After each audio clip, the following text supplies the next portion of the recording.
In the days when judges ruled Israel, a great famine swept through the land. Food was scarce, and life in Bethlehem grew harder by the day. In the little town lived a woman named Naomi, with her husband Elimelech and their 2 sons, Mahlon and Kilion. Faced with hunger, the family made the difficult decision to leave their home and travel east to the land of Moab, a foreign country where food was still to be found.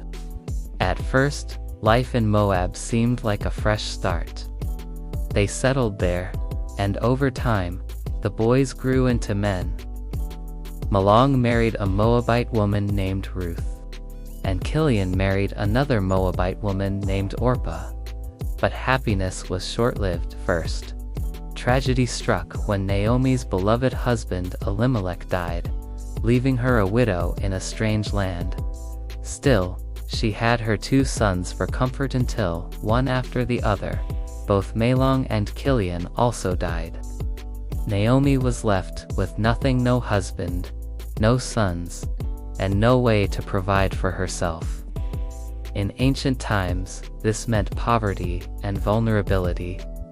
Her only companions were her 2 young daughters, Ruth and Orpah, both widows themselves. One day, Naomi heard that the famine in Bethlehem had ended. The Lord had provided food for his people again. With nothing left for her in Moab, she decided to return home. Ruth and Orpah began the journey with her, but Naomi, filled with sorrow, told them to turn back. She said, "My daughters, go back to your own homes. May the Lord bless you with new husbands and new lives." At first, both Orpah and Ruth wept and refused to leave her. Naomi insisted again. Finally, with tears and a heavy heart, Orpah kissed Naomi goodbye and returned to Moab. But Ruth stood firm. She looked Naomi in the eyes and said one of the most beautiful vows ever spoken. "Where you go, I will go. Where you stay, I will stay. Your people will be my people, and your God will be my God." Together, Naomi and Ruth traveled back to Bethlehem. The town was stirred when they saw Naomi return after so many years. But Naomi's grief was deep. She told them, "Do not call me Naomi," which means pleasant; call me Mara, which means bitter, for the Almighty has made my life very bitter. Naomi and Ruth arrived at the beginning of the barley harvest. Ruth went out to glean in the fields, picking up leftover grain to feed them. By God's providence, she ended up in the field of Boaz, a kind and wealthy relative of Elimelech.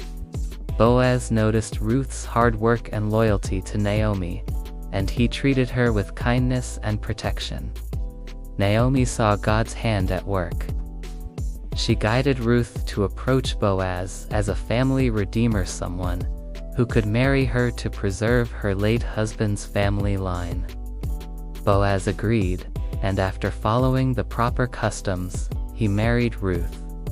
Their union brought joy to Naomi's heart, and soon Ruth gave birth to a son named Obed. Obed grew up to be the grandfather of King David, and from his line, generations later, would come Jesus Christ, the Savior of the world. Naomi, once empty and bitter, now held her grandson in her arms, surrounded by the warmth of family and the blessings of God. Naomi's story is one of heartbreak, loyalty, faith, and redemption, a reminder that even in life's deepest losses, hope can rise again.